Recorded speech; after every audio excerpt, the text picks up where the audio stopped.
Assalamualaikum warahmatullahi wabarakatuh. Selamat pagi, salam swastiastu, namo buddhaya, salam kebajikan, rahayu rahayu rahayu. Hari ini kami dari kelompok 2 ingin memaparkan penjelasan mengenai laicite.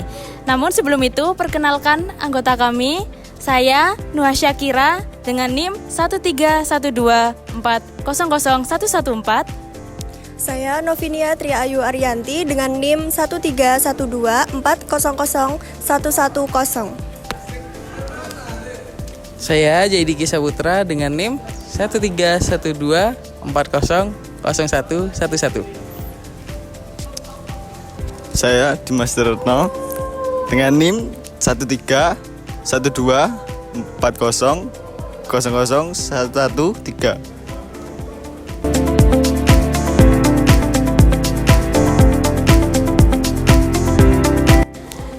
Laicite berasal dari bahasa Perancis yang apabila diterjemahkan menjadi sekularisme. Konsep dari sekularisme adalah memisahkan urusan agama dengan urusan duniawi atau urusan negara. Perancis menjadi salah satu negara yang menganut sistem sekularisme. Perancis tidak pernah melibatkan agama dalam pembuatan suatu hukum maupun penyelenggaraan negara. Segala bentuk pandangan terkait agama atau kepercayaan dianggap pendapat pribadi masing-masing. Akan tetapi, kebebasan beragama dan kepercayaan dan kebebasan beribadah tetap dijamin asalkan hal tersebut tidak mengganggu ketertiban dan ketenteraman umum.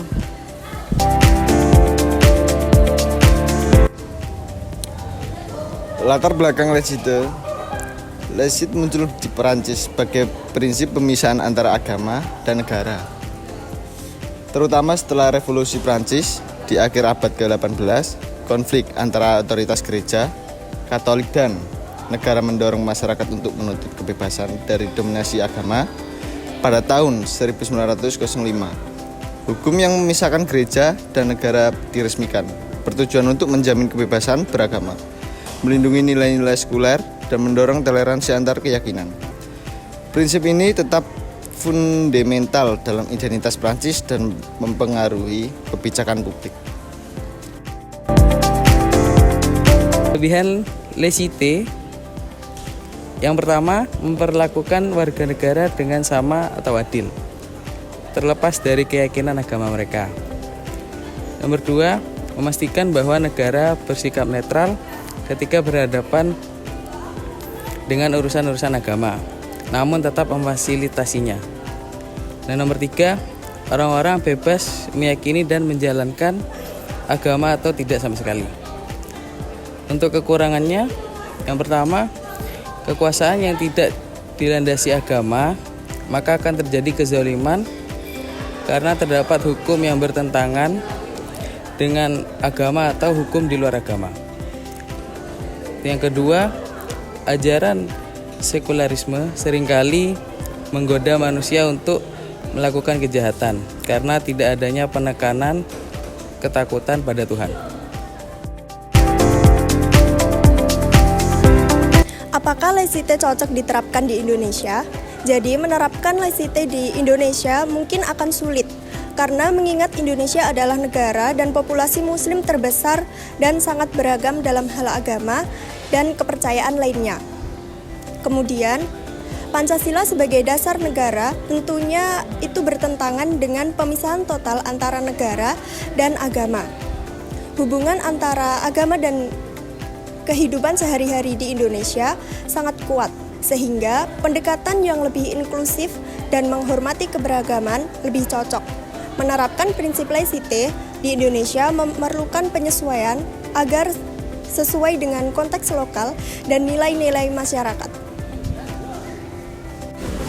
Nah, sekarang kita akan mencari narasumber untuk kita wawancarai. Kita akan mewawancari mereka meminta pendapat apakah hukum agama lebih penting daripada hukum negara atau setara.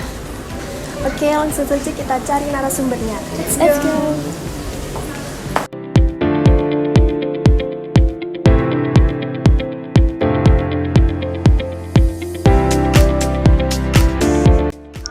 Apakah di Indonesia hukum agama lebih tinggi daripada hukum negara atau setara? Jadi menurut saya itu di Indonesia secara konstitusional hukum negara lebih tinggi daripada hukum agama.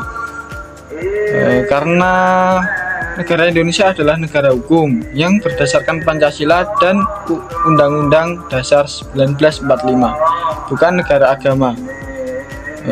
Sehingga sistem hukumnya mengikuti prinsip-prinsip sekuler. Namun, beberapa aspek hukum agama memang diakomodasi dalam hukum negara, terutama dalam konteks hukum keluarga dan hukum perdata yang menyangkut komunitas agama tertentu.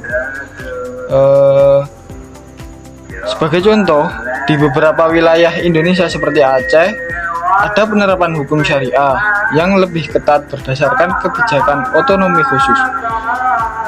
Namun, tetap saja hukum syariah di sana tidak bisa melampaui konstitusi dan hukum nasional. Jadi pemerintah Indonesia itu tetap mengatur dan mengawasi penerapannya agar sesuai dengan prinsip hukum nasional dan hak asasi manusia. Jadi secara umum itu, hukum agama memiliki peran penting dalam kehidupan masyarakat Indonesia. Tetapi pada prinsipnya berada di bawah naungan dan tunduk pada hukum negara. Kesimpulan daripada narasumber 1 adalah, di Indonesia, hukum yang memiliki kedudukan yang lebih tinggi adalah hukum negara, bukan hukum agama. Meskipun mayoritas masyarakat Indonesia itu beragama, tapi hukum di Indonesia berpegang teguh pada Pancasila dan UUD 1945. Namun, hukum agama tetap dijunjung tinggi di Indonesia meskipun tidak dapat melampaui hukum negara. Apakah di Indonesia itu hukum agama lebih tinggi daripada hukum negara atau setara? Berikan pendapat Anda. Kalau masalah hukum itu kan abstrak, jadi semua orang itu mempunyai pandangan masing-masing.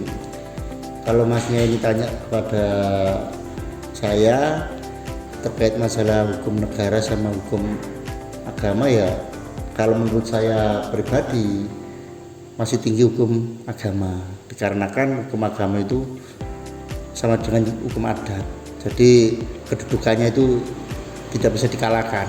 Sedangkan kalau hukum negara itu kan bisa dirubah-rubah. Nah, itu pendapat saya. Kalau dari pandangan praktisi hukum yang lain kita tidak tahu. Jadi kalau masnya tanya ke saya selaku praktisi hukum juga, saya mengatakan hukum agama sama hukum negara masih kedudukannya masih atasan hukum agama. Terima kasih. Terima kasih. Menurut narasumber kedua, hukum itu abstrak. Hukum agama masih lebih tinggi daripada hukum negara, karena hukum agama sama dengan hukum adat yang kedudukannya tidak bisa dikalahkan. Sedangkan hukum negara bisa diubah-ubah.